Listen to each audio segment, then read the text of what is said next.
Halor. Oh. Yeah. A tall, athletic man greets you.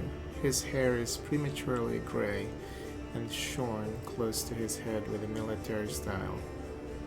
He is lean and well-groomed, and a monocle twinkles coldly in his eye. I don't see the monocle. The bold set of his jaw and his large but agile frame attest that here is a man who is always ready to be on the move. Greetings, I'm Halor, or Hylor, Adventure Captain of the Pathfinder Society. I'm the superior officer among Pathfinders in this region of Mendiv. The Pathfinder Society is a globe-spanning organization based in Absalom.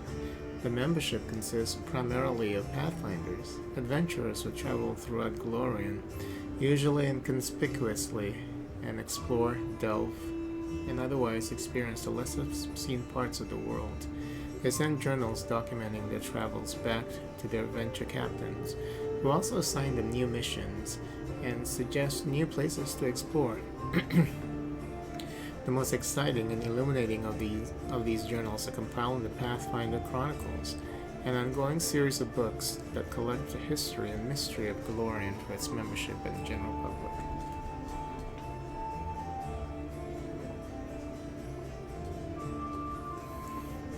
I'm gonna need more water. However, the Society is running almost no operations here right now. Beside me, there are almost no Pathfinders here. Actually, I'm only stuck here because of an old feud with a demon worshipper known as the Spinner of Nightmares. I've had to work alone, without the support of the Society, but I've made a lot of acquaintances among the local mercenaries and daring fighters. If you need any good fighters for an honest cause, talk to me. Tell me about your confrontation with the Spinner of Nightmares. It all began with a task of the Pathfinder Society. I arrived in Nerosian with my team to investigate the sudden death of a famous crusader, Baron Falron, the capital of the Crusader state of Mendiv. Nerosian is designed first and foremost as a defensive fortification to hold back the endless demonic hordes of the Whirlwind. Nerosian is also a holy city of Iomede. Many of its notable residents are devout worshippers of Iomede, including Queen Galfrey, the ruler of Mendiv. The cruciform cathedral to Iomede is central to both Nerosian's physical structure and the defense of the city. The cathedral also draws faithful pilgrims from afar to worship at this renowned holy site. We soon focused in on a small hospital for the wealthy, where Falron was being treated shortly before his death. It turned out that a gang of Baphomet's cultists, calling themselves the Labyrinth of Mind, had gotten a foothold at the hospital. They were obsessed with twisting the minds of their victims, and targeted fragile people too weak to resist. The hospital was filled with perfect victims, isolated for weeks from the outside world, completely helpless. And when they returned, they were different, almost normal. But the moment they heard a certain phrase, something dark awoke in their minds, and they transformed into servants of Baphomet, ready to lie, betray, and even kill. The Labyrinth of Mind was preparing to infiltrate all the elite circles in Mendiv, but Baron Falron stopped him. He was too loyal to his oath and too resistant to their spells. He fought for his freedom until the strain broke his heart. We opened and cleaned the city of Baphomet's pit of vipers. Their den was a cradle of sin and filth. They cast spells on each other, and their loathsome fantasies stepped real from their minds into the world. They dreamt of horrible and forbidden things, and they fought like mad. We burned the place to the ground and slaughtered everyone we could, but the leaders of the cult were able to flee, and they were set upon revenge. They abducted my daughter Lowry, who serves under my command in the Pathfinder Society. They left me a note full of tart insults, mockery, and sneers. From that note, I learned the name of the enemy, the Spinner of Nightmares. A few months later, I confirmed that she was the leader of the Labyrinth of Mind. My hunt had begun. I would get Lori back at any cost. Hilo grits his teeth with bulldog determination. I want to know more about you. What exactly are you interested in? I am a common Pathfinder. There are many others like me. Fate and my orders brought me to this land. How did you end up here? I was working on an assignment for the Pathfinder Society, and then a demon worshiper named the Spinner of Nightmares abducted my daughter Lori. For the past 3 years, I've been trying to save her. During this time, I've become a specialist in scouting demon territory. I've even planted agents among the cultists. Truth be told, in pursuing the Spinner of Nightmares, I've been acting more on behalf of Queen Galfrey than the Pathfinder Society. It's a long story, maybe I'll tell you the rest of it sometime. Hilo frowns grimly. The Spinner of Nightmares is a true spawn of the Abyss. I've fought her many times, but I've never been able to seize her by the throat. Tell me about your daughter. Hilo smiles, showing his healthy white teeth. As a girl, Lori was an angel. We lost her mother early on. She was left to follow my example, a drifter with little idea how to talk to a 10-year-old girl. But even with such questionable parenting, Lori managed to grow into a wonderful girl. Brave, smart, beautiful, and entirely unbearable. She's always argued with me about everything. When Lori was 18 and told me she was going to be a Pathfinder, all I said was, alright. I knew there was no use to try and talk her out of it, and she was a fine Pathfinder. Hylor's fists clenched with a painful sounding crack. I'll never forgive the Spinner of Nightmares for taking my girl from me. Tell me about the Pathfinder Society. The Pathfinder Society is a global organization that unites opportunists and adventurers of all kinds. We explore the world and uncover its secrets, travel, and sometimes face down threats. In times of trouble, the latter becomes our primary focus. We are driven by curiosity and a desire to make the world a better place. And of course, some seek profit or hunger for glory. But in any case, it's hard work. They might send you anywhere on a mission. Weaklings have little space in the society. It's more for seasoned fighters. There are society lodges in many cities. The closest one is in Nerosian. They're each led by venture captains, lads like me. The Grand Lodge is in Absalom, the center of the world. The Decemvirate sits there, an anonymous council of our leaders. No more questions. If you have any questions, come to me. My companion and I need a good training. I will get a great mentor from Absalom. For the first few times, he'll train your fighters free of charge.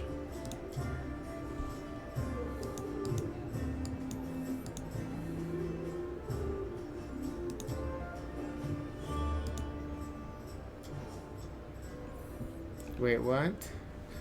Oh, create a new character? No, I don't want that.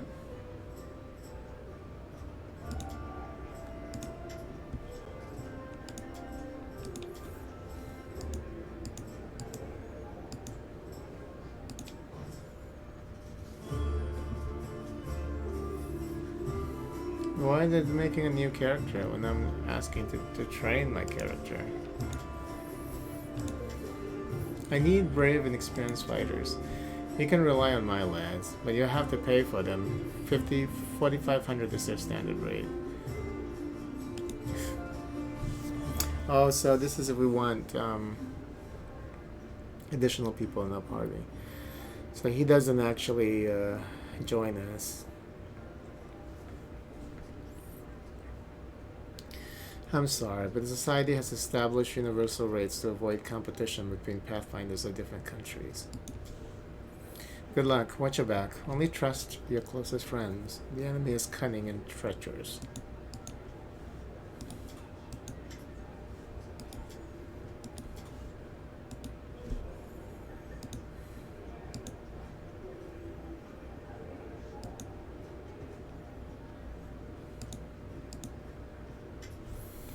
Sela smiles at you warmly. Hey there. During the march through the dungeon, we never got we never got the chance to exchange a proper greeting. It's high time I shake your hand. I'd like to know more about you. Of course, ask anything. Tell me about yourself. Where are you from? I'm a little bit from Geb, a little bit from Katapash, but mostly from the Knights of Iomede. I was accepted and began my training at 14. I belong to their ranks more than I belong to any other place. You've come to Mendev by a long road, haven't you? A very long one. Sela looks at you cheerfully. A traveler is expected to have amusing stories. Unfortunately, I have only 3 tales of any interest, and I'd like to save them for our next feast. Otherwise, I won't have anything to show for myself when it's time to start bragging. And that just won't do, especially since I'll win the night with my cautionary tale of a battle with chupacabras. They have chupacabras in this fucking world.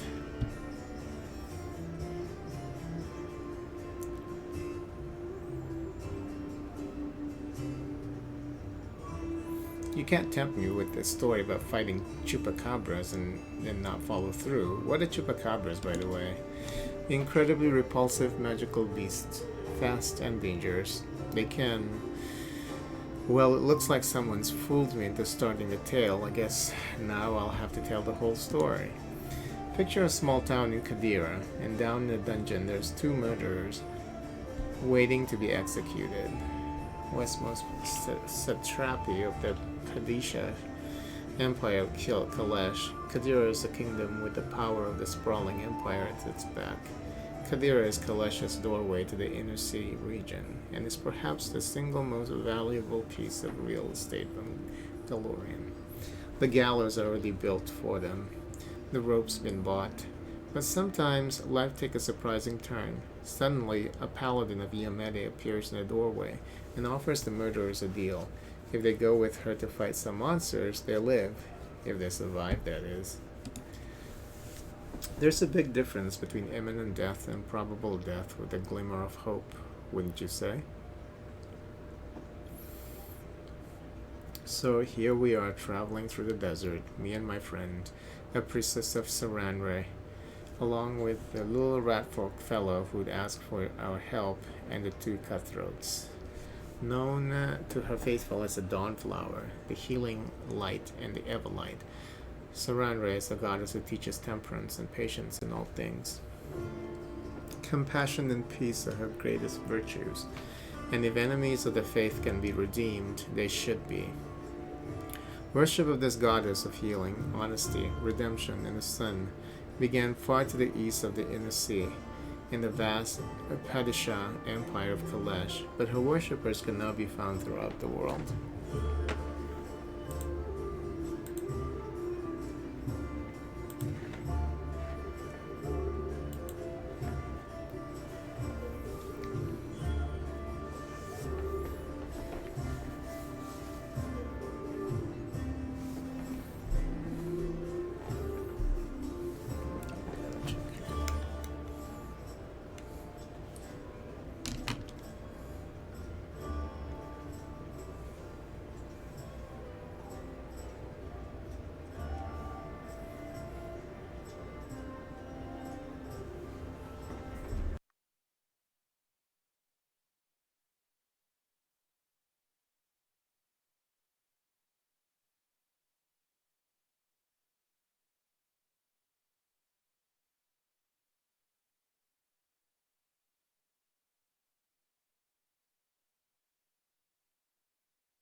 We got to the rat folk village and saw their bodies lying around, all drained dry. We figured we'd have to fight vampires. That's how little rat folk described the monsters who attacked their village. That's why we went in all brazen like. The sun was high, the vampires couldn't attack until dusk.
But we've never got a chance to look around. Black shadows, quick as the wind, attacked us from all sides.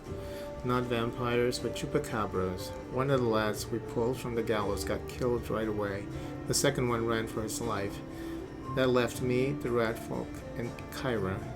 That was the name of the priestess, and we all steeled ourselves for the fight of our lives. And just when we thought the end had come, with the chupacabras surrounding me like a pack of dogs around a bear, and our rat folk friend wounded and down, and the teeth of the quickest of those blasted monsters was clenched on Kyra's shoulder. Right then, when all hope was lost, the other lad from the gallows suddenly comes running back. He kills the beast, attacking Kyra. I'm sure you know what the turning point in a fight looks like. Well, this was it. A moment before we were lost, and a moment later we had it back under control. The chupacabras dropped dead one by one. The little rat folk is united with his family, who were hiding in the basement. The priestess and I closed the eyes of that boy from the gallows who saved us. It was a shame he didn't survive the fight. May the gods keep his soul in its journey through the afterlife.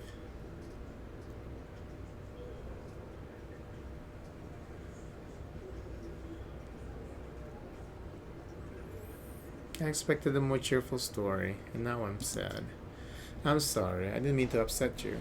I like to remember that one. For me, it's a story about hope. Had it not been for that mercy, my loss, that was his name, would be hanging from a noose, and me, Kyra, and all the rat folk would be dead in that village. Someone told me that a kind deed done by an unkind person is 100 times more precious. By the same token, an evil done by a noble soul is 100 times more horrifying. That's what I really wanted to say. The chupacabras were a good starting point. What made you become a paladin of Iomede? Steela's gaze sharpens momentarily, and then she sighs. That's a serious question and a good one.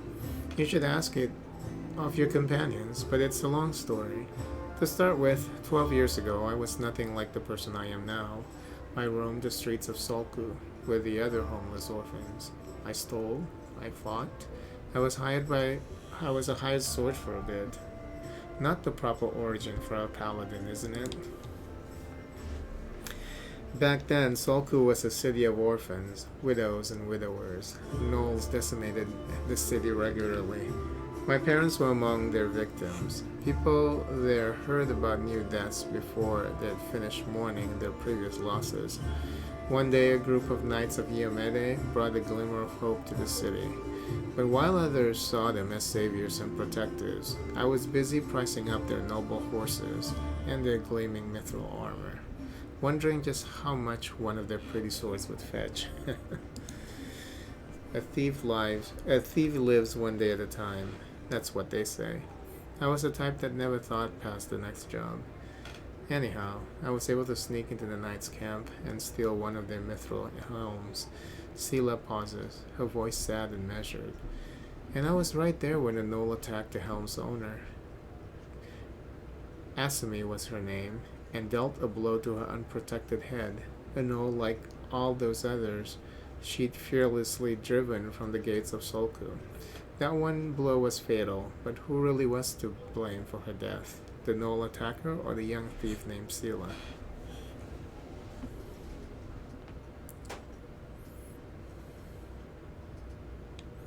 Life is cruel and full of chaos. Sometimes survival just comes down to luck.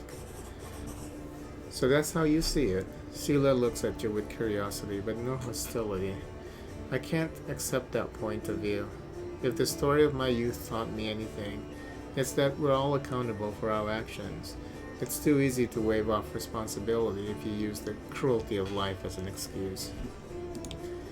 But you were asking what brought me into the ranks of Iomede's warriors. We all choose the paladin's path for our own reasons. Some are guided by nobility of spirit, some by desire to fight injustice. I became who I am through penance and debt unpaid. The day Asami died, protecting my city, I wanted to kill myself for the terrible guilt I felt. But then I realized it wouldn't make the world any better, and I decided that instead, I'd try to take her place. I'd become who she had been, and protect the innocence that she would no longer be able to protect. What are the principles that paladins of Iomede follow? Sela smiles. I'll tell you. I like to recite our code. It feels like I've said it 1,000 times, but it never gets old. There's strength in these words. After a pause, she begins, her voice low and meditative. I will learn the way to my sword. Sword. Without my heart to guide it, it is worthless. My strength is not in my sword, but in my heart. If I lose my sword, I have lost a tool. If I betray my heart, I have died. I will have faith in the inheritor. I will channel her strength through my body. I will shine in her legion, and I will not tarnish her glory through base actions. I am the first into battle, and the last to leave it. I will not be taken prisoner by my free will. I will not surrender those under my command. I will never abandon a companion, though I will honor sacrifice freely given. I will guard the honor of my fellows, this is long, both thought and deed, and I will have faith in them. When in doubt, I may force my enemies to surrender, but I am responsible for their lives. I will never refuse a challenge from an equal. I will give honor to worthy enemies, and contempt to the rest. I will suffer death before dishonor. I will be temperate in my actions and moderate in my behavior. I will strive to emulate Iomede's perfection. Thank you, I've learned everything I wanted to know. I hope I didn't bore you. Ask me something else if you like. Irabeth said your friend Jana Aldor is missing. Do you know where we should look for her? Irabeth is worried about her fighters. I understand that. I wanted to look for Jana myself, and I didn't distract you. But since you're in this too, I could use some help. Jana and I met in Canabras a few days ago and just hit it off. We went drinking together. We went to that unforgettable celebration together too, but we got separated in the crowd. So we should start looking from the main square. That's where I last saw her. Sela frowns. Jana's a good fighter. Even if she is green, she couldn't have become an Aldori otherwise. I hope that means she's alright. What do you think of what's going on in Canabras? It's complete chaos. It's lucky we're here to handle it, right? Sela smiles brightly. Then she gives you a worried look. Does the way I talk bother you? I know I can seem blasé. Many good people and our protector, Terendel, have died here in Canabras. A paladin of Iomede is expected to be properly respectful and sullen. But I prefer to face my troubles with a smile and a bit of common sense. Grief is a weapon they'll use against you. It can undermine a warrior's spirit. It's better we hold off on grief until we're driven the last demon and cultists from the city.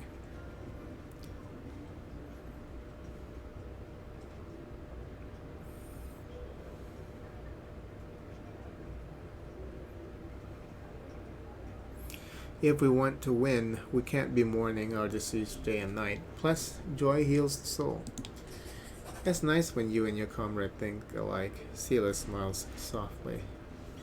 Is fighting demons all you want, or are you looking for something more? How about covering myself in glory and becoming the hero of 100 ballads? Or at least a dozen, if they're lively ones. Sela's eyes shine cheerfully. Anyway, to be more serious, the area around the whirlwind is the best part for Paladin, who wishes to defend the weak and serve good. Being part of the crusade is reward enough for me, but there's something that worries me. I don't want to sound like I'm criticizing my brothers in arms, but the Eagle Watch and the other orders are focused on just one aim, the war against Whirlwind. That's why they can sometimes overlook the smaller things, ordinary misfortunes, you say. You know.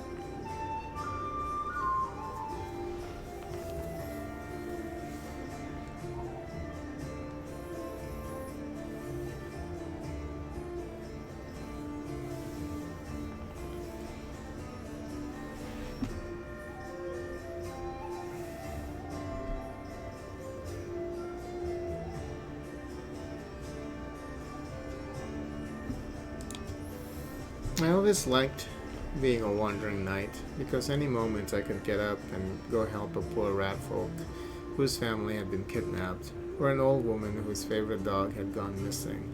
So here's my answer. I don't have some big, important goal, but I'll be happy to help those who need it.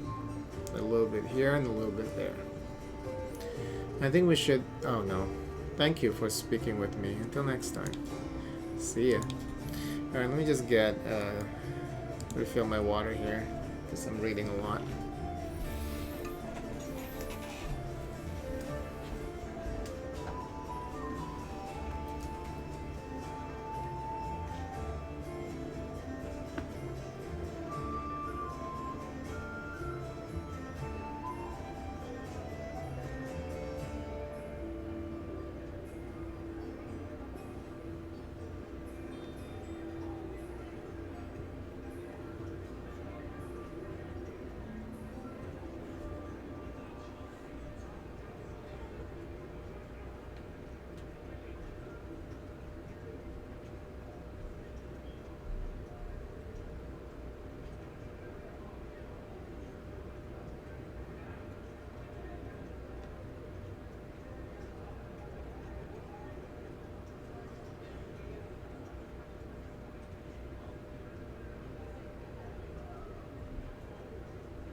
Irabeth rubs her red and tired eyes. Any success? How is the city?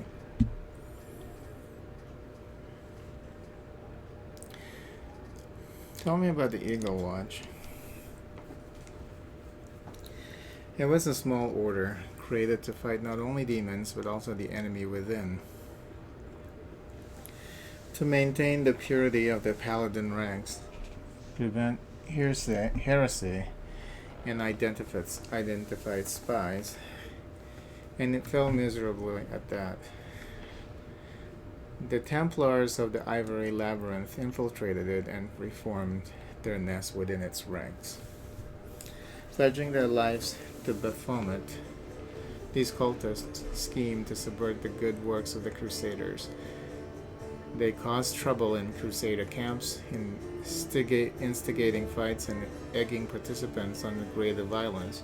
They spread lies and sow the seeds of fear with voices sweetened by magic. Some have even assumed the role of holy crusaders and risen in the ranks of other knightly orders, waiting for the moment when their treachery can be used to achieve a most foul end. After the Queen entrusted me with leading the order, Anivia and I practically built it from scratch. We got rid of dead weight, people who weren't committed. We organized ways to transmit messages and orders safely. We introduced reliable ciphers. We found tacit allies around the city, from crusader orders to street beggars. This was my personal crusade, to purge the city of the Templars who infested it. And I thought I was winning. I could feel it. We were so close to driving the cultists out of Canabras, but Irabeth frowns. It's hard to admit, but those successes didn't count for much once the demons entered the city.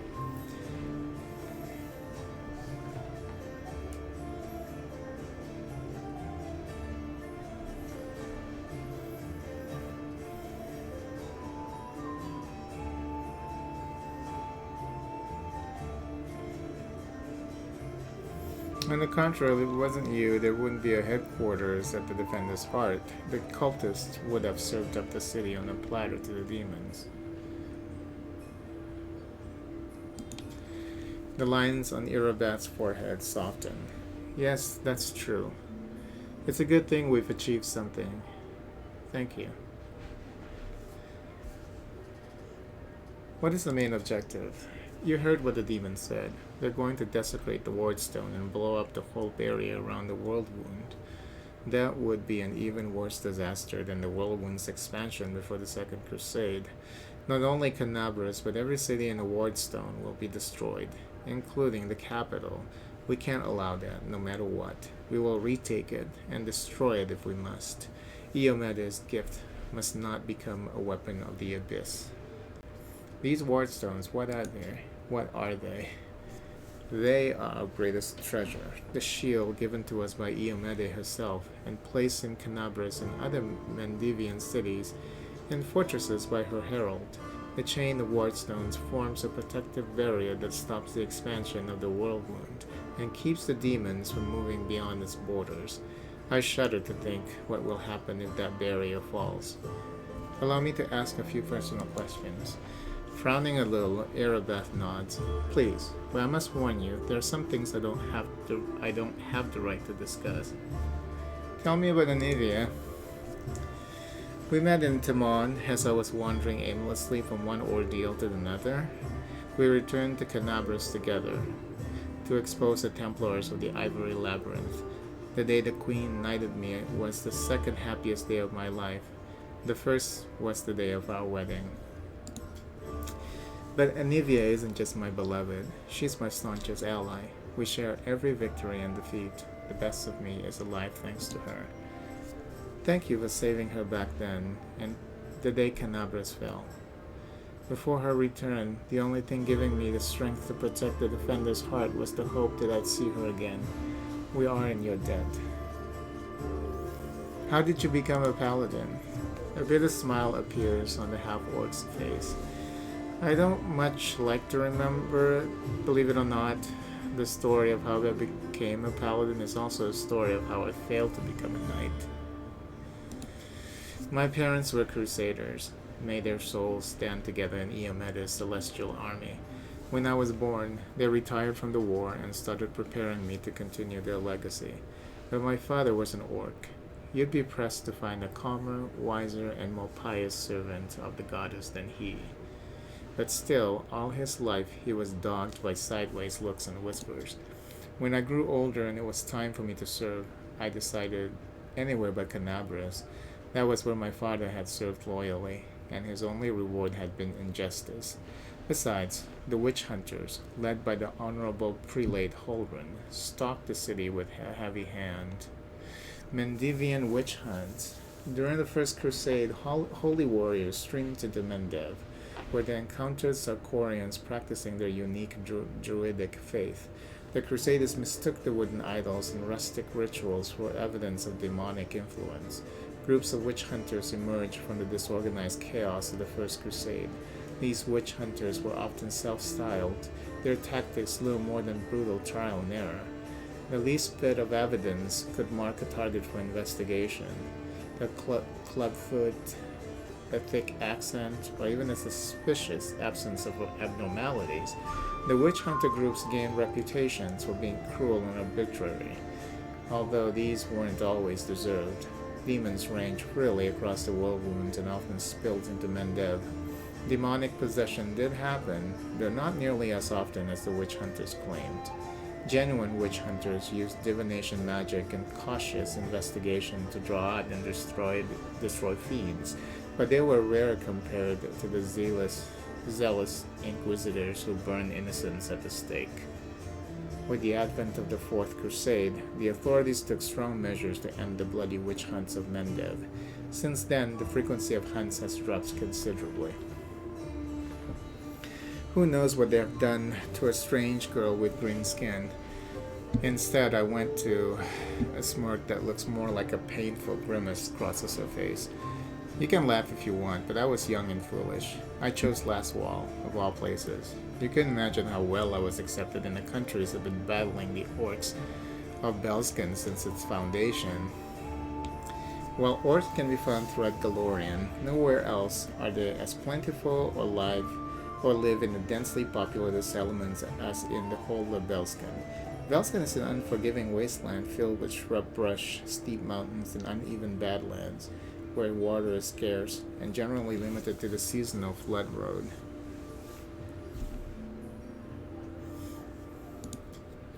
There were many like me. Last wall. There were many like me, but were all treated as second-class citizens. To the locals, my green skin was worse than leper scabs.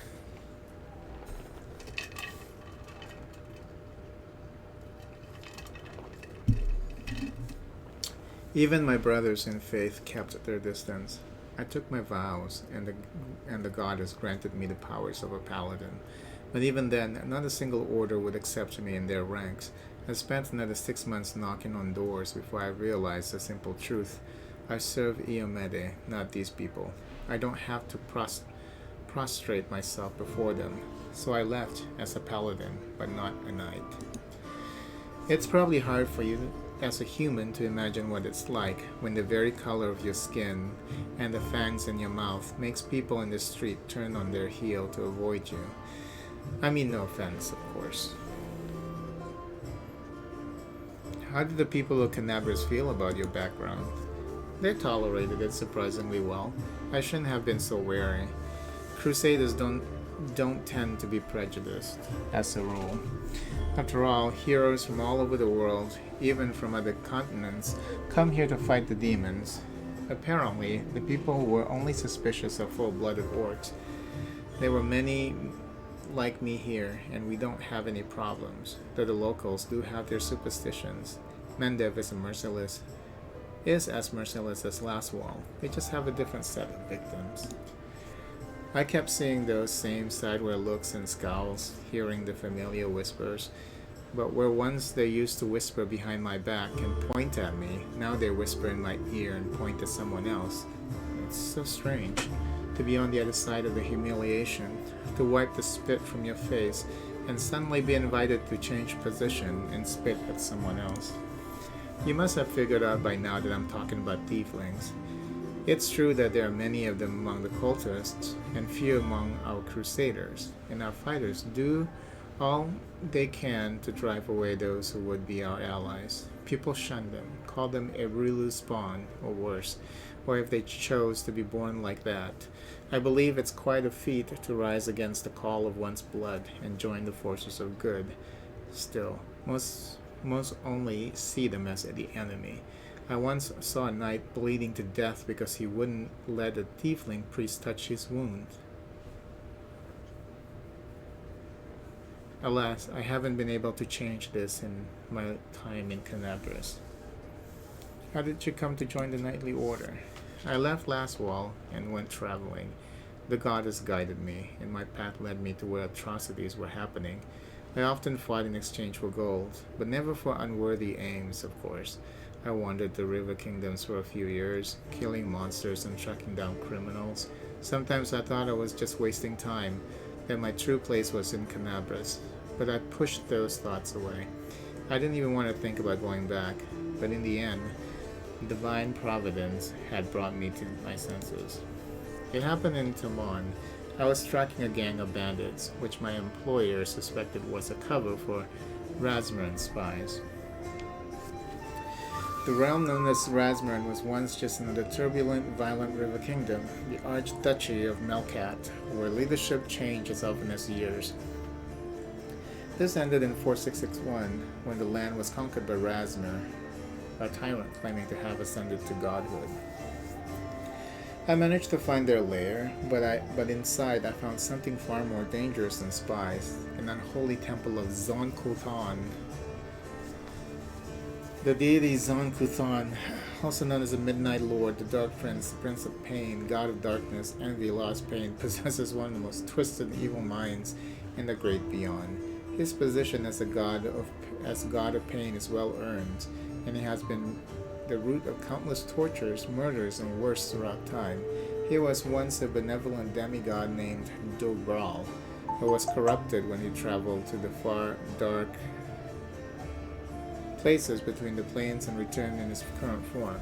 His half-sister, Shaleen, still holds out hope that she can redeem him, though the Lord of Shadows shows no sign of remorse or compassion.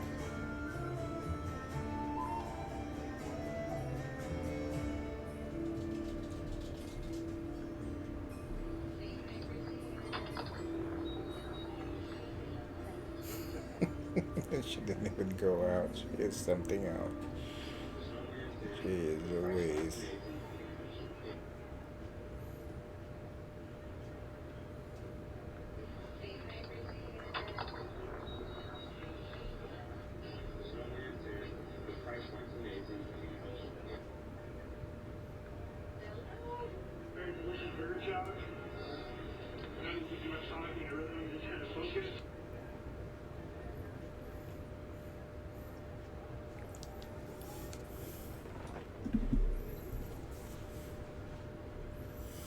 When I broke in there, the cultists were about to sacrifice someone, the person who was destined to become my wife, Anivia, but that's another story. After I cut down the cultists, I examined their papers and couldn't believe my eyes. A network of evil cults had spread through all of Avistan, including Mendev. Worse, the documents clearly showed that their allies, the Templars of the Ivory Labyrinth, had infested my native Canabras, and were even among the ranks of the paladins. After that, delaying my homecoming would be tantamount to desertion. Luckily, I was no longer alone. Anivia was eager to destroy the cultists, as I was.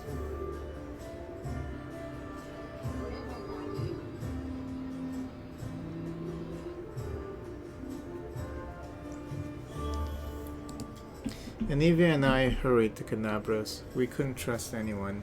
The papers indicated that the cultists had infiltrated everything. Luckily, I had some experience in investigation, and my beloved, the half-orc, smiles warmly. She knew her way around working locks, tailing people, and trading information with the city's bottom feeders. Soon we defeated, alas, not the whole Hydra, with a few of its heads. Do you know who turned out to be the leader of the cultists? The commander of the Eagle Watch. Can you imagine, while Prelate Holren was chasing witches throughout the city, the enemy had infiltrated the very order responsible for internal security. The scandal reached the ears of the Queen. At first, she planned to disband the order in disgrace, but then she offered its command to me, and put its salvation in my hands. Of course, there was one small catch. I wasn't a knight, but I was made commander just the same, skipping the usual progression through the ranks. Oh. I can't imagine the followers of Zon Kuthon in alliance with demon worshippers. Shouldn't they hate each other? One experience. They should, but Baphomet's minions are masters of deception. They manipulate Zon Kuthon's butchers as eagerly as the Iomede's knights. The cultists from the unholy temple didn't know the true face of their associate in Canabras. We ourselves learned the truth much later, after getting to the bottom of their nest. Where are you from? I was born in Canabras. I grew up on a farm just outside it, but my way back home lay at the end of a long and winding road. It took me years of traveling through foreign lands before I came to be where I've always belonged. Thank you for your answers. Erebeth nods without saying a word. There's a tiefling chained up in the defender's heart. What can you tell me about him? Erebeth shrugs scornfully. Woljif is a petty thief from a gang of tieflings operating in Canabras. That's what we call them in these parts. They tried to rob a vendor of magical items recently. Unfortunately, we apprehended only one of them, and the rest managed to escape. We have nowhere else to keep him apart from the defender's heart, but that's hardly a prison. Woljif knows it too. He's been begging us for days to let him go free and have someone vouch for him.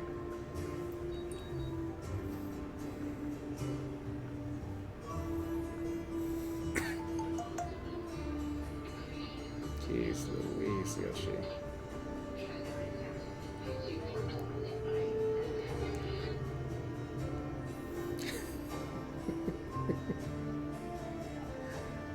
My lord. He has something else.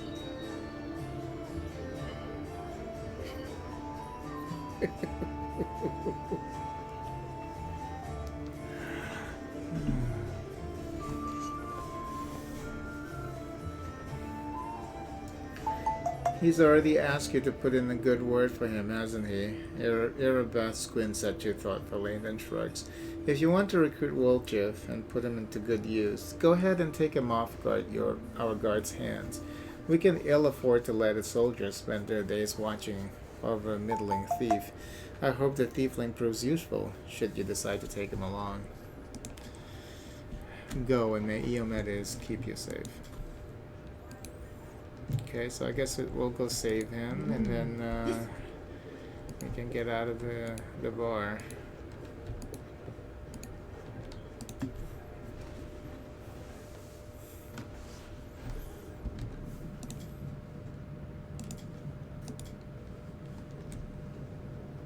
Wherever my legs carry. Well, Chief, what do you got for me? I talked to Erebeth, and I've decided to make you part of my troop. We'll see how it goes. You must be a smooth talker. Come on, Delvin, get these bracelets of yours off me. I'm going free. You're sure to regret this. This tiefling will fleece you for everything you've got. Mark my words. You're a bitter little man, Delvin. Petty and mean. You can't even be happy for me, can ya? I pity you. I'll leave you alone with your sad little soul. So long. And now, Chief, straight down to business. You see, I'm one of those guys that people around here call thieflings. We just call ourselves the family. After we knocked over that shop and I got stuck here in the Defender's Heart, a little bird told me that big sister Karisme wanted to see me. That she had some questions to ask me. You following? Now, she won't be asking me questions like, Woljif, how'd you manage to get out of this one? Or, Woljif, you're so thin, didn't they feed you? No, Something serious has gone down, and I just know they want to try to pin something on me. I can feel it in my tail. So I knew right away that I couldn't go alone. You turned up just in time, Chief. You don't need to do anything when we get there. Just stand behind me and look mean, and I'll handle the rest. Somehow. Let's go. I'll show you the way.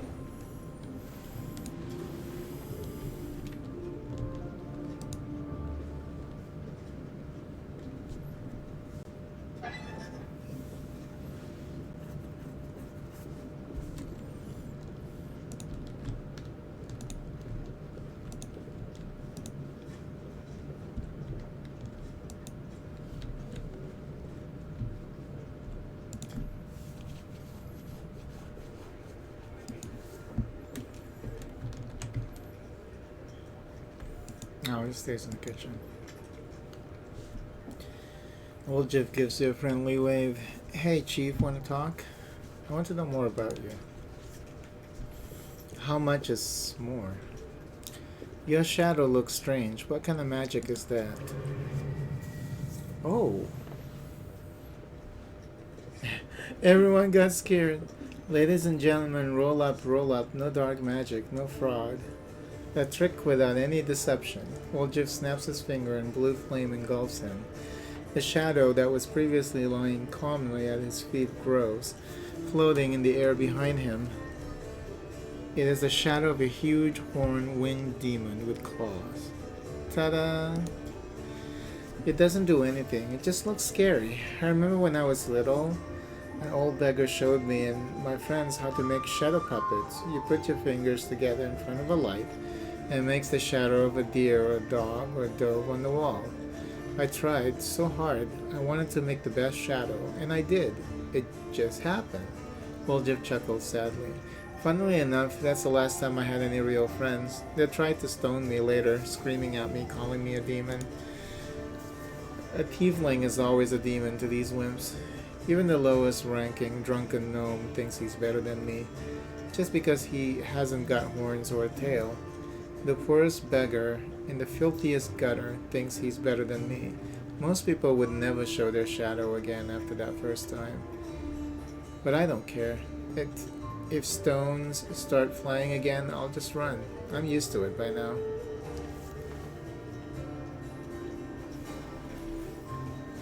Looks formidable. I like it.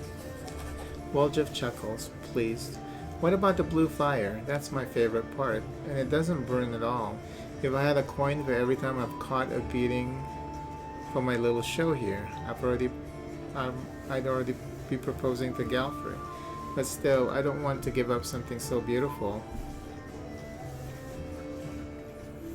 You have demon blood in you.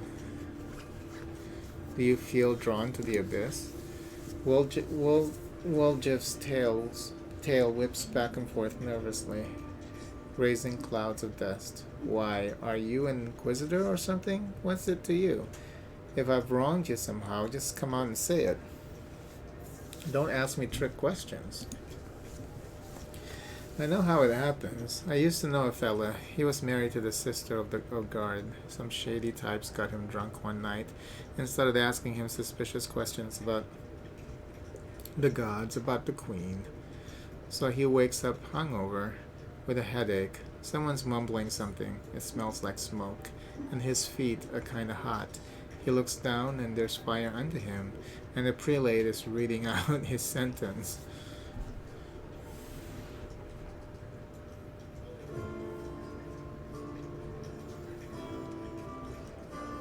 What do you think of Canabras? It used to be such a hole.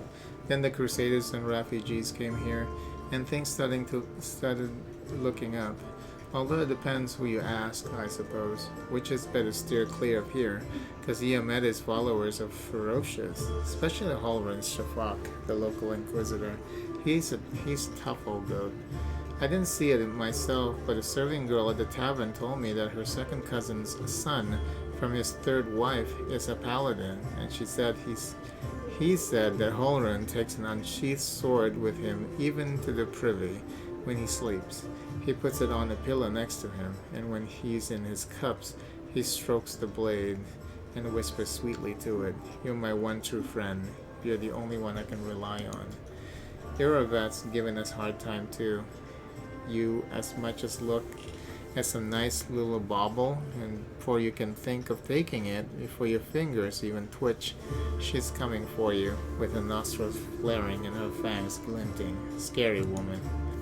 But even she's better than Sister Charisme, our boss here in Canabras.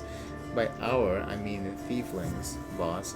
If you get caught by Irabeth, it's all out in the open. You go to prison or you end up as worm food. But if you step on Charisme's toes, poof, you're gone, just like that. No one ever sees you again. All you hear is, he went to the family farm, and though he's never had a family or farm. Tell me about the Thieflings. Alright, I won't tell you everything, mind, but I can tell you a little. The Thieflings are Mendivian thieves. The gang was started in Mendev's capital by someone or other, and soon after it spread all over Galorian. They're also called the family. You know why? Because as Thieflings are easy to spot. Wherever we go, guards always hassle us, asking, "Are you lost or somewhat, Hornhead?" We usually say we're visiting family, and if they say, "Oh yeah, who?" you give them the name of a local Thiefling, who confirms everything, even if he's never seen you before in his life. That's why we're all brothers and sisters. There are rules. Who does what, who gets what cut. I won't say it's a lot, but they make it worth your while. They'll even heal you if you take an arrow. But the biggest no-no is this: you don't steal from the family. If you don't contribute to the shared pot, you'll get the cold shoulder. You won't be treated like family no more. And then everyone will hear that you went to visit some relatives who have a farm somewhere. My best guess? The farm is some underground well beneath Canabras where they breed grave worms. If Sister Charisma, our boss, looked the other way more often, I'd be able to spread my wings.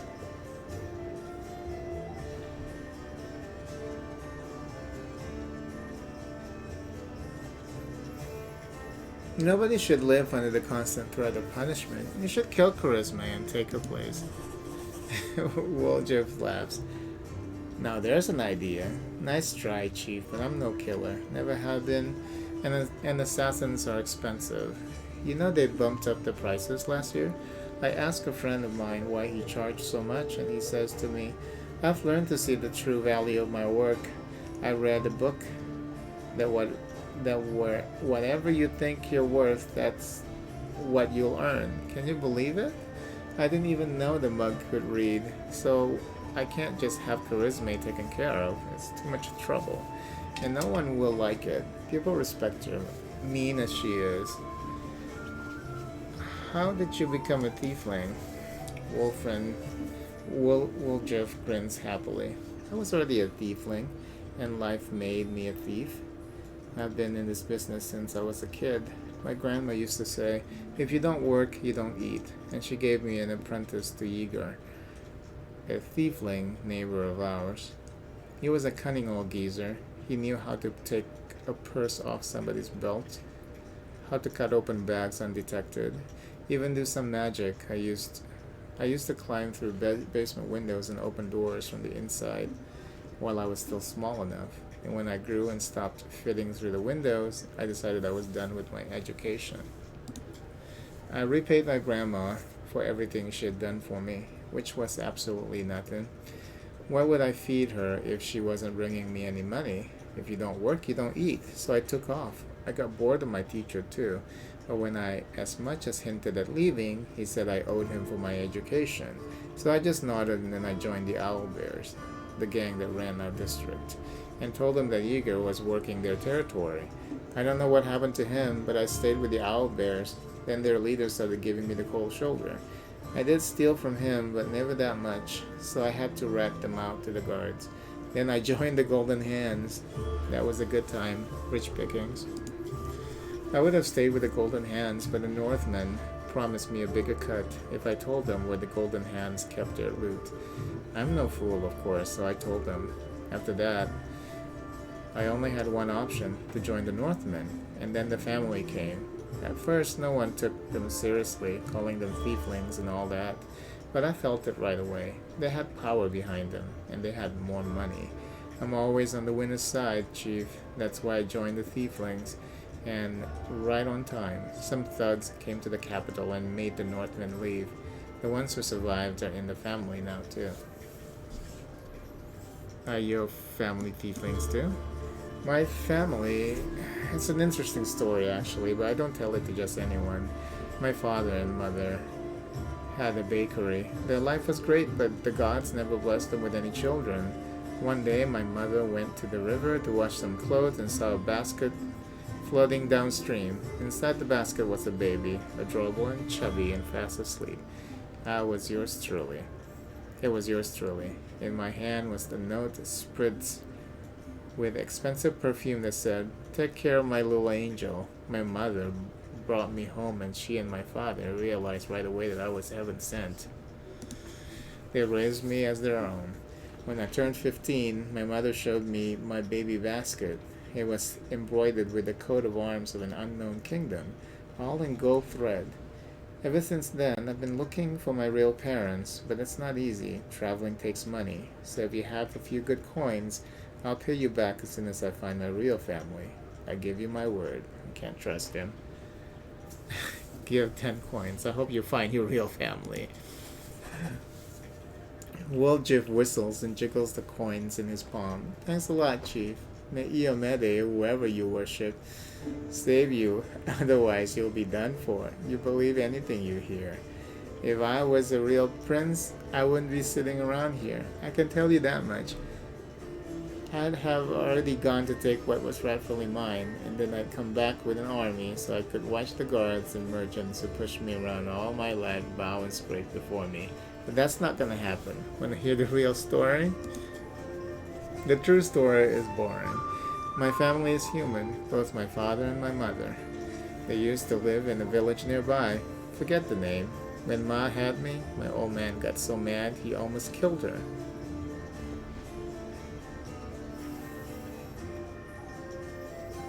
Pinned her to the wall and started asking questions, like why his son had horns and a tail.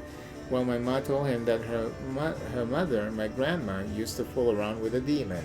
When he heard this, Daddy Deers got drunk, trashed the house, then took off. I don't remember any of this, of course. My grandma told me. I was about 3 years old when my mother brought me to Canabras and left me with my grandma.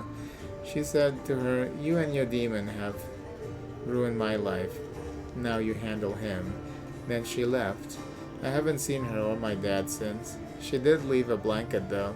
That part was true, but my grandma burned it because it was infested with lice. It wasn't even good enough to use as a rag. You think after all that, my grandmother saw the light and felt rightly ashamed and kissed my horns? I wish. Woljif grins nastily, his yellow eyes flashing. People used to give her trouble for fooling around with a demon. She wasn't welcome anywhere, and she got angry. Normal kids get bedtime stories, see, but the one tales that I got told were how my dad was worthless, my ma was a slut, and I was demon spawned that no one cared about. She only kept me so I could help around the house and steal things she needed. So that's the truth. Tell me the real story of your family. Okay, so yeah, it's the same thing. Okay.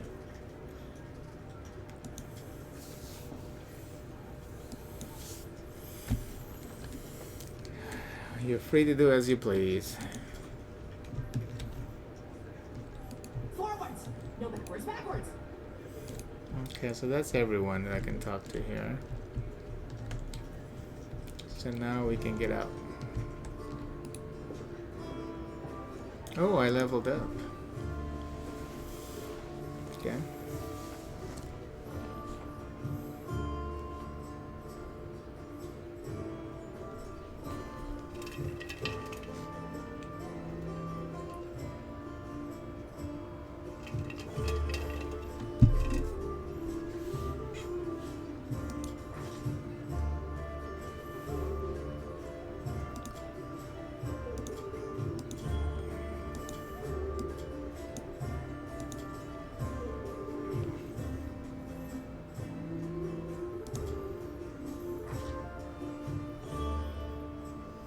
They really want me to do the weapon focus, but I don't even know what kind of weapon I want to use with her.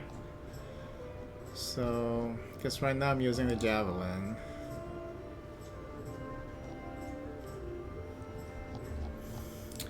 But okay, I already got lingering performance. Oh, I can get lingering performance again? Extra performance, extra performance.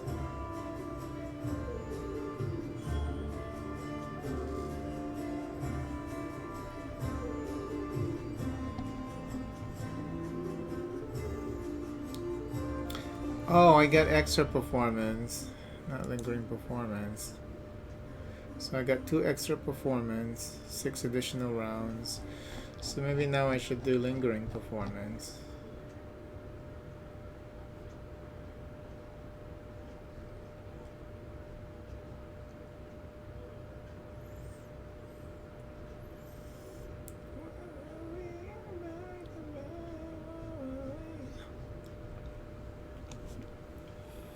You gain 1 additional skill point per level.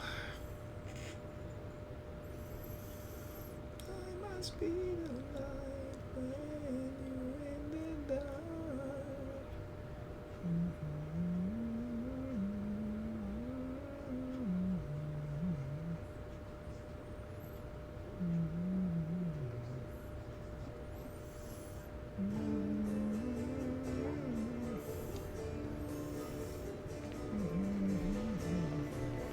I should have persuasive.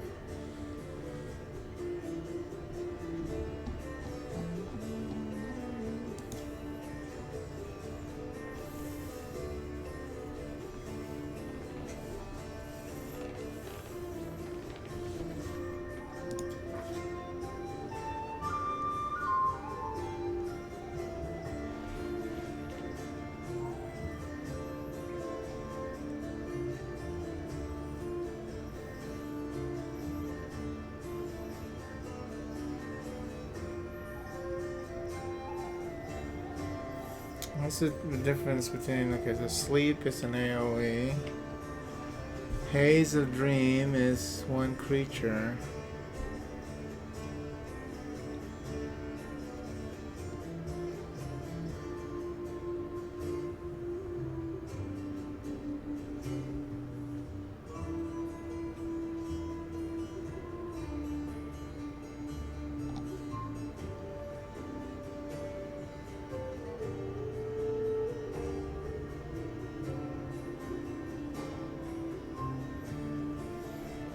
Oh, these are all pretty boring.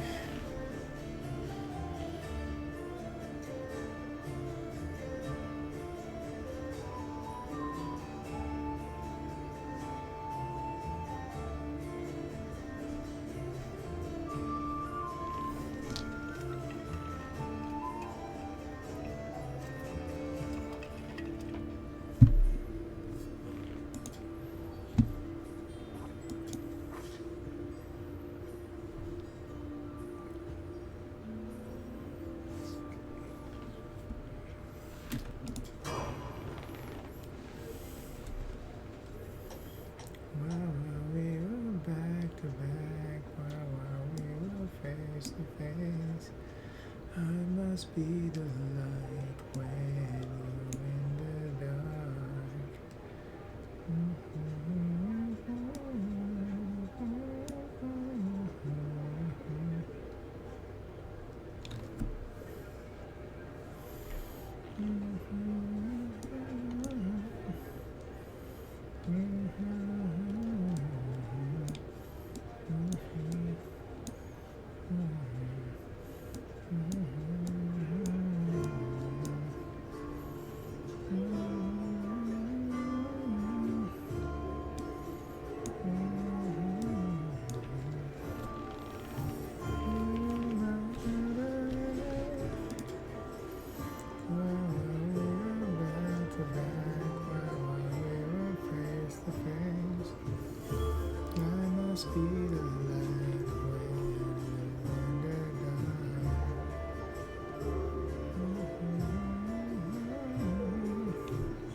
Raised dead, I have raised dead.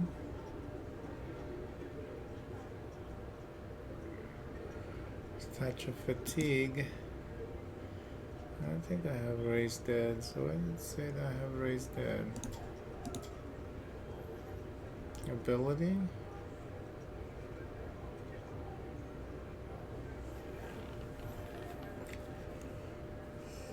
You raised dead? Am I blind? I don't see any raised dead.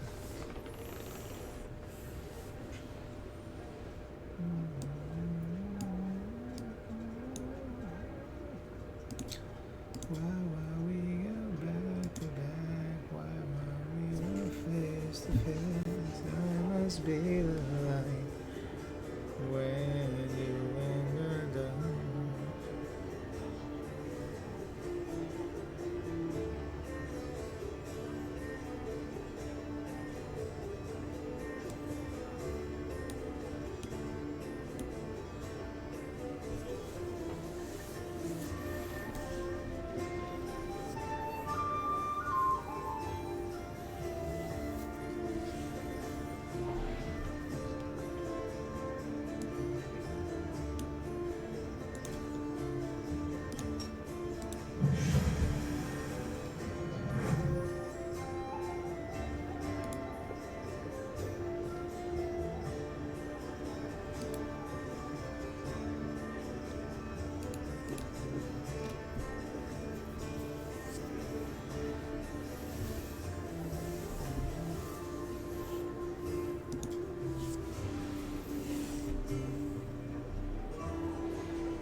Trail me.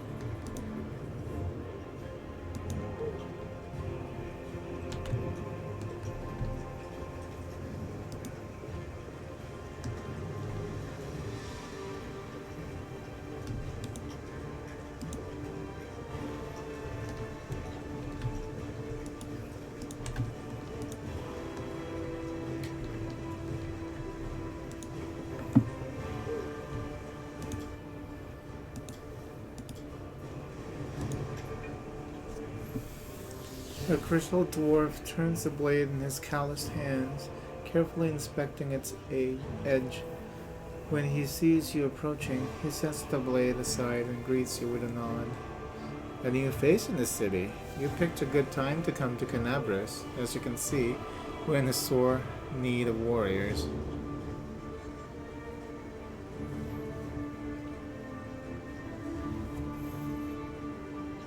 Do you know everyone in Canabras by sight? Well, not everyone, but I make it my business to know that the people who might need my services.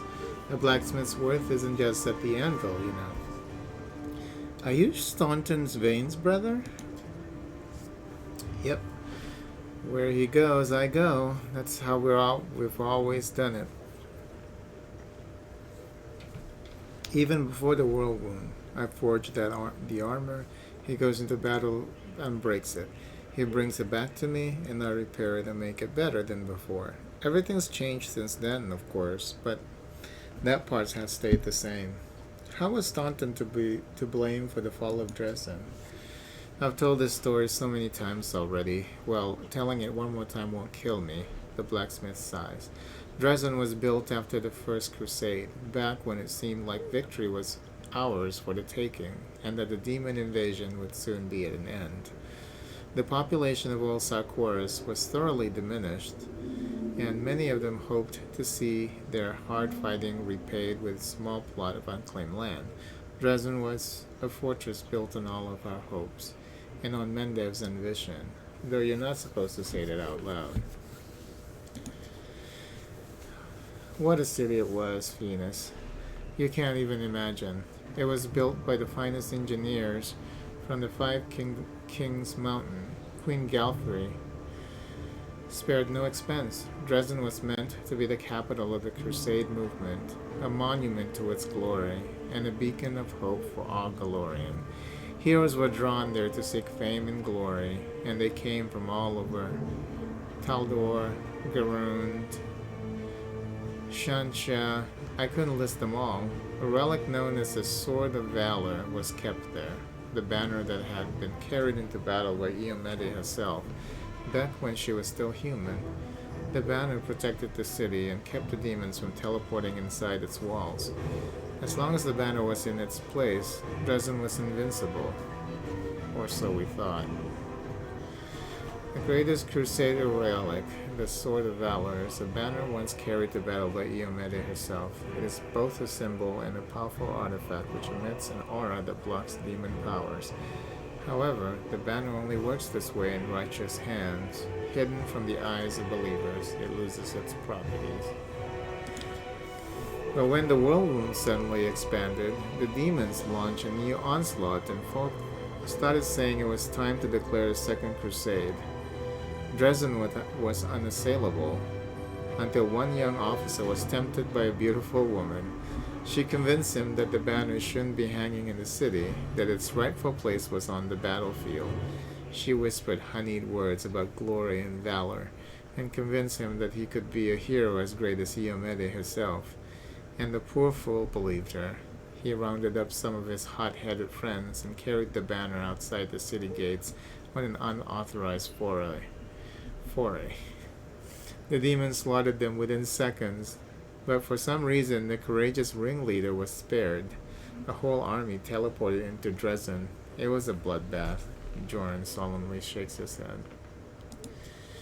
As you can guess, that officer was called Staunton Vane, and the woman turned out to be a demon. Not just any demon. It was Minago, the foul, wet wretch.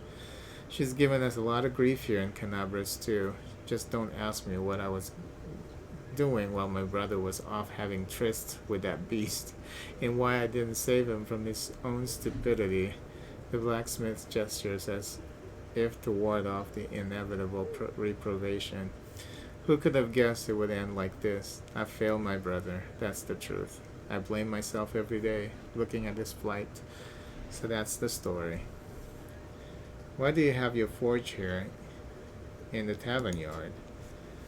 Wherever I am, that's where my forge is. A true master of any craft will always find the tools they need. I miss my old forge, of course. It's not just a pile of charred stone and metal. But I've got my hands, and that means I can work. Show me your wares. I don't have anything to sell though, except for the dagger. Okay.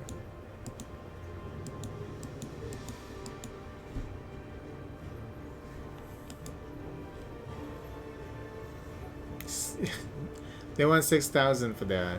Are you fucking kidding me?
Wait, what? Wait, what?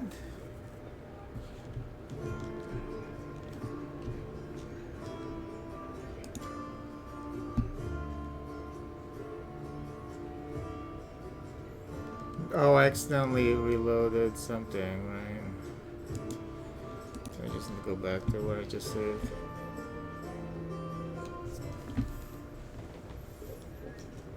Scared the shit out of me.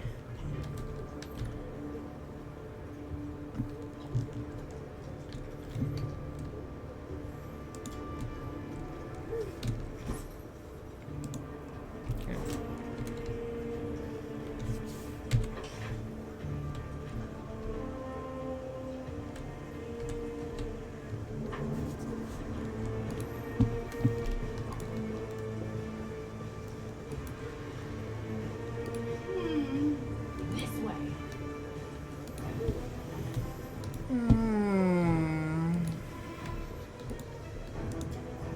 This place has been sanctified. It can protect the area around it from the corruption of the abyss.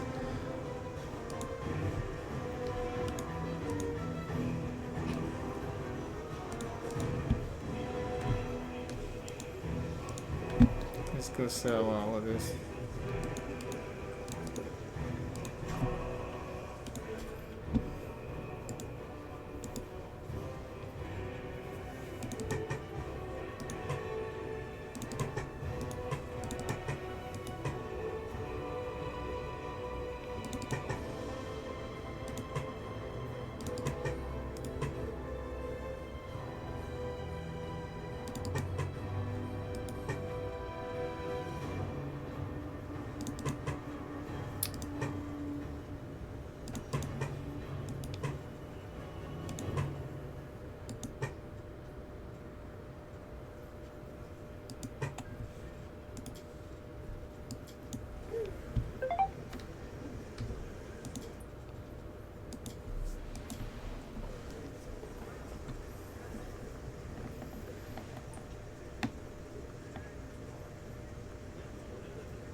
my legs carry me.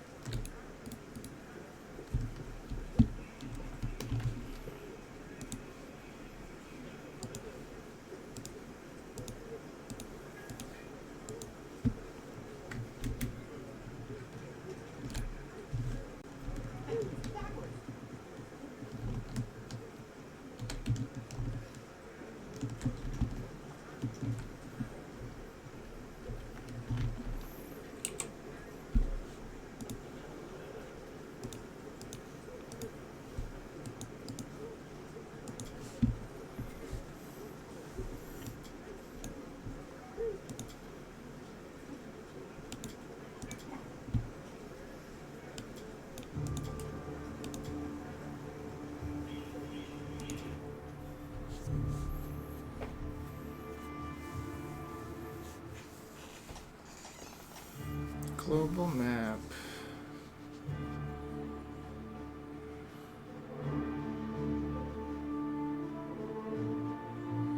Some locations will not be available for travel for various reasons. As you explore the map and progress through the game, you will discover new locations and routes. Okay. So the closest quest here looks like is so in this game it all takes place in the city. Interesting. It's like that approach that they took for Dragon Age 2.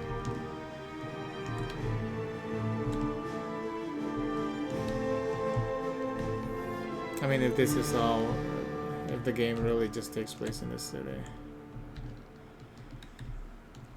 Okay, let's go to Deeplings hideout first.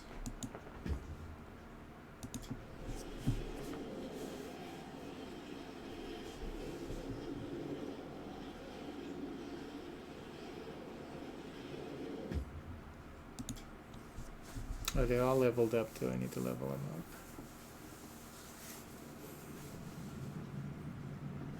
Okay, let's take care of that.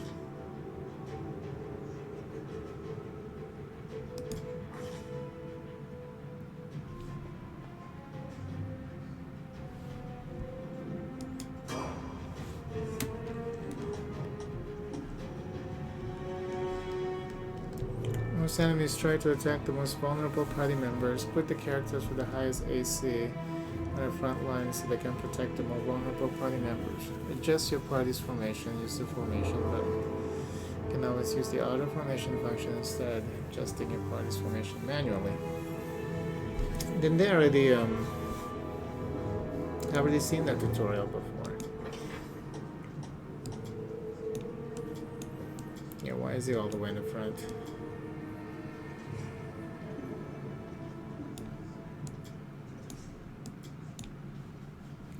Good.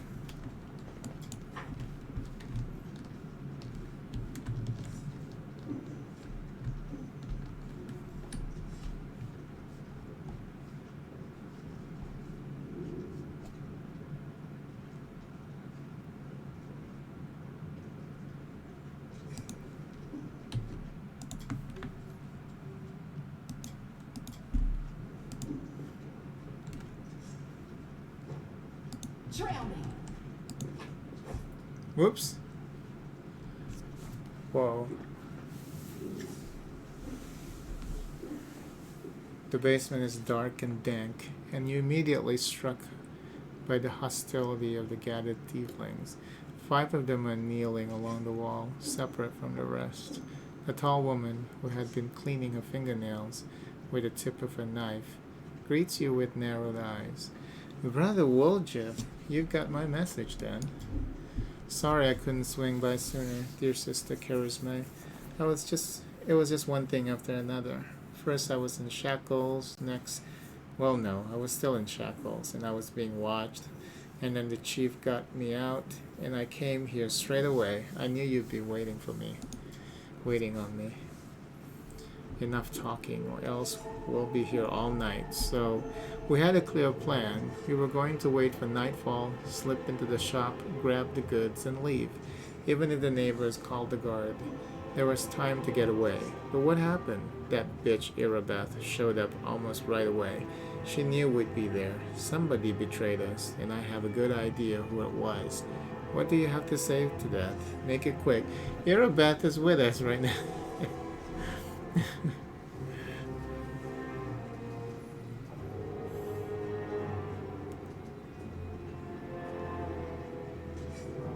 Canabras is burning. Why are you squabbling here instead of fleeing the city? Charisma turns to you. She speaks. I thought Woljef only brought you so he'd have someone to hide behind if things went south. Charisma purses her lips. I'd be glad to leave, like the rest of my brothers and sisters. But in the family, there's nothing worse than betrayal, and it's something we do not forgive. We don't forgive anyone who lets traitors off the hook either.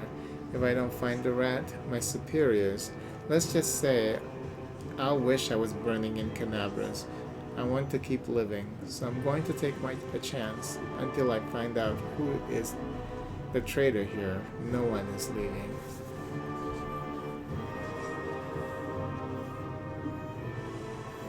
Do you think Woljef knows the name of this traitor? Yes, he knows the name of the traitor. Every gang that Brother Woljef has been a part of has very quickly come to an end. Their hideout location was passed to the guards, or their competitors found out where they could ambush them. Woljef is the only one who always comes out smelling of roses. If you think about it, you'll come to the same conclusion as us. I'd have said that meant that Woljef was cursed with finding friends among losers and screw-ups. But now that he's with us, that must mean the curse has been broken. That depends. He was indeed most fortunate to find himself in a party with me. On the other hand, he also ended up in a party with you. Woljef, tell us your side of the story. What happened? What's there to tell? About a week ago, Sister Charisma got 6 of us together in this basement. Me and those other 5 there. Woljef jerks his head towards the 5 tieflings kneeling by the wall. She rounds us up and says we've got a score. Ancestries and wanderers. The one place nobody's ever been able to hit. The place that's guarded by a golem. But now, a powerful scroll that would knock out the golem happened to come into our possession, along with a tip-off that the shop owner would be gone on a particular night. All 6 of us know a bit of magic, and we know that any enchanted junk will sell for a pretty penny, so we're in. And the most important thing was that none of us was to be hanging about the shop ahead of the job. No casing out the place, no calling attention to ourselves from either the golem or its master. This job was top secret. That's all true so far. Go on. We did everything right. With the locks and the golem, I picked the lock. I remember it clear as day. Sister Delna was on the lookout. Brother Melrone had the scroll. Dolphy, Tavi, and Warner brought the sacks. We covered the windows and lit the torches. I remember scooping up rings and tossing them in a sack, and one right expensive one rolled away from me. I crawled under the table after it, and the next thing I know, Irabeth was there. Everybody scampered, but I was still under the table. Not my finest moment. I was going to wait out, but then those blockheads were dragging me out of my tail and put me in shackles. They took all my rings off me, about 20,000 worth, and to add insult to injury, I've never even found the last one. In the end, I got busted over nothing. So they caught you, poor thing, stripped you of your loot, and you didn't even manage to stash anything? Charisma is pointedly polishing her knife. Where's the moon of the abyss, Brother Woljef? Why would Erebeth harass her own informant? What is the Moon of the Abyss? It was an amulet. It used to sit on a little cushion in the window of the Ancestries and Wonders. Sterling silver, sparkled like a star. Fine piece of work. On one side there was a half moon, a crescent, a waning moon, and in the middle there was a dark crystal, like it was eclipsing the moon. Old man Philemon was so proud of the amulet. He used to say, "I'll never sell it. It's the jewel of my collection." Woljif sighs unhappily. I used to go there to see what kinds of treasures there were in the world. There's nothing else to look at in Canabras. People used to claim it was a powerful thing, but who's to say? If you ever stole a thing like that, you'd have the guards on you the second you tried to fence it. Everybody knew that you were always hanging around Ancestries and Wonders, drooling over the moon of the abyss. Did you think you could swipe it in all the commotion and keep it to yourself? Did you hope we'd all be locked up and you'd get off scot-free? And with a fancy trinket to boot? Don't take me for a mug, Woljif. I see right through you. Go on, Woljif. That's the whole story. That's the whole sorry story. Woljif crosses his arms, looking affronted. Some family this turned out to be. It's just a name in the end. In a real family, people take each other at their word. They don't throw around accusations. I didn't take the Moon of the Abyss. What am I gonna do with it? You can't sell it to no crusaders. It's a special item. You can't wear it. It'll get nicked. It's pretty to look at, sure, but it ain't that pretty. If it's that important to you, Sister Charisma, I'll find it, and I'll drag the traitor here by the horns. Just so you don't end up at the bottom of the selling. But you know what you're gonna owe me for that? An apology. Right here in front of everyone. You're going to apologize loud and clear so everybody hears it. You'll say, "Sorry, Woljif, you're a good guy and I was wrong about you." Fine. You're one of my people, which is why I'm going to give you some time. But if you run, Brother Woljif, the family will get you wherever you go. You'll spend the rest of your life looking over your shoulder, tossing and turning at night, fearing poison in every cup and every meal. You'll look into the eyes of every tiefling you meet, wondering if the family's come for you. You'll have no peace, but one day you'll be tired of running. You'll stop to catch your breath, and that is when we'll get you. Got it?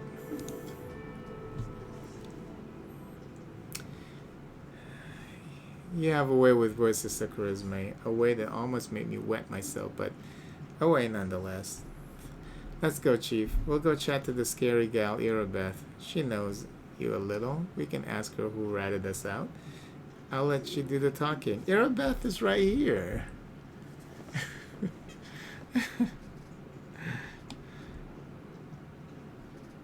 We'll find the real traitor. And I'll get my apology. Onward to Erebeth, Chief. Let's go and clear my good name. Root out the traitor, but be quick about it. Time's running out. I don't want to get chewed up by demons.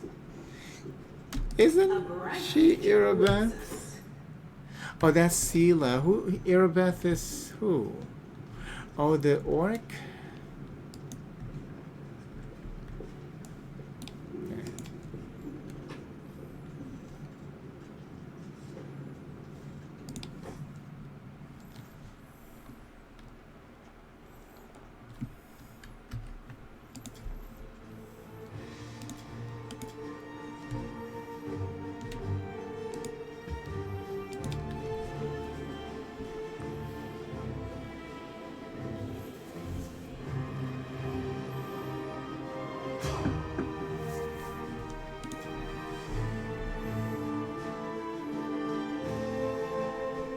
Hit another obstacle.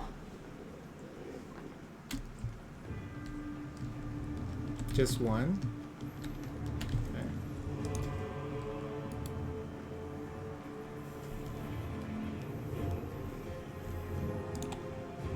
The inheritor, guide my blade.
Where's that stupid dwarf?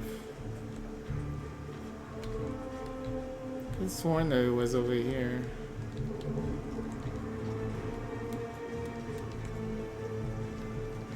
He moved?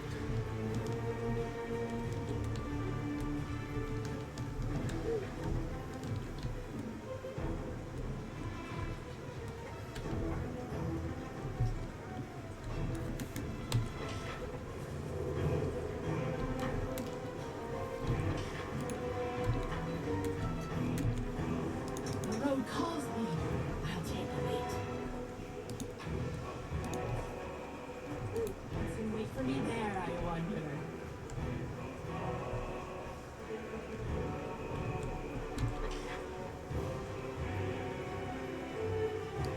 Wait, what happened to him? He's not even here anymore. Okay, that's interesting. Oh, there he is.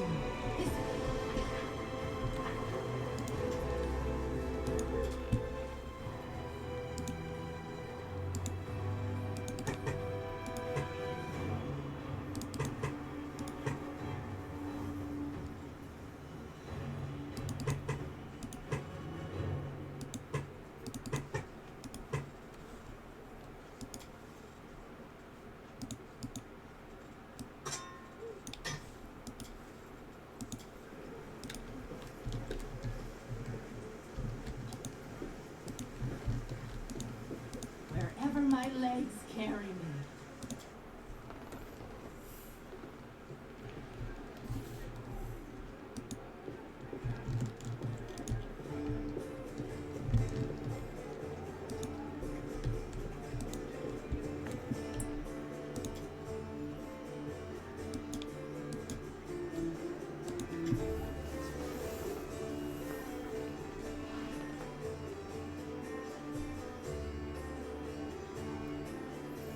Here's a trader I'm trying to track down. Who is your informant among the Deeplings?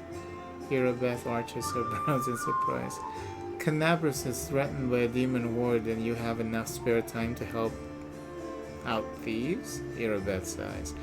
I don't like this, but I hope you know what you're doing. I'll tell you everything I know.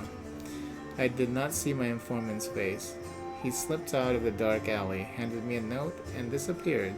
Irabeth hesitates as she tries to remember. He had a cloak with a hood masking his face, but the long horns, didn't fit under it. There should be a guardian golem in Ancestries and Wonders. The shop tried to rob. The owner gave us the construct's codewood just in case. The golem itself was destroyed, but the head seems to be intact, so you can interrogate the thing to find out what it saw. The codewood is Hand of Ivory. The shop's owner must have escaped, but there's a chance you'll get lucky with the golem.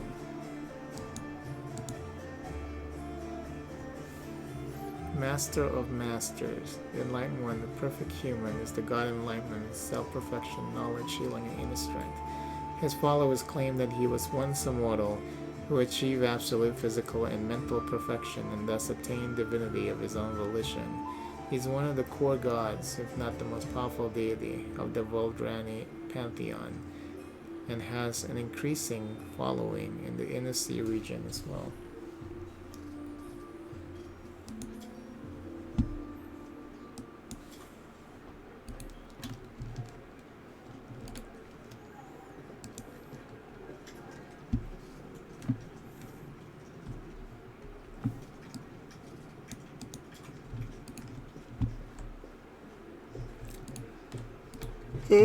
Go to sleep before I probably do.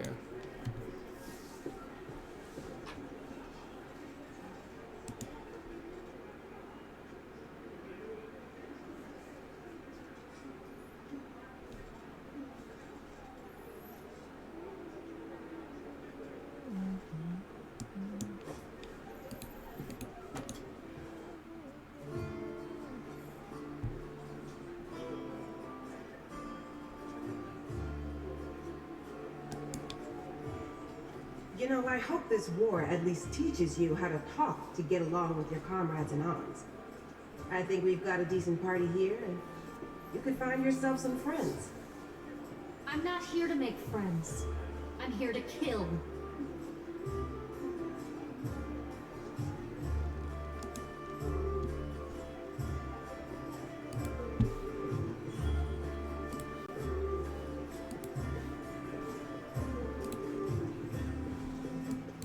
once.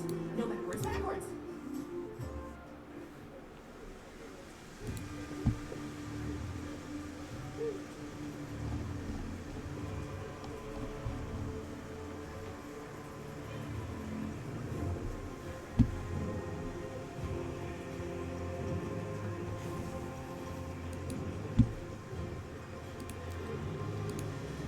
Trail me. Okay.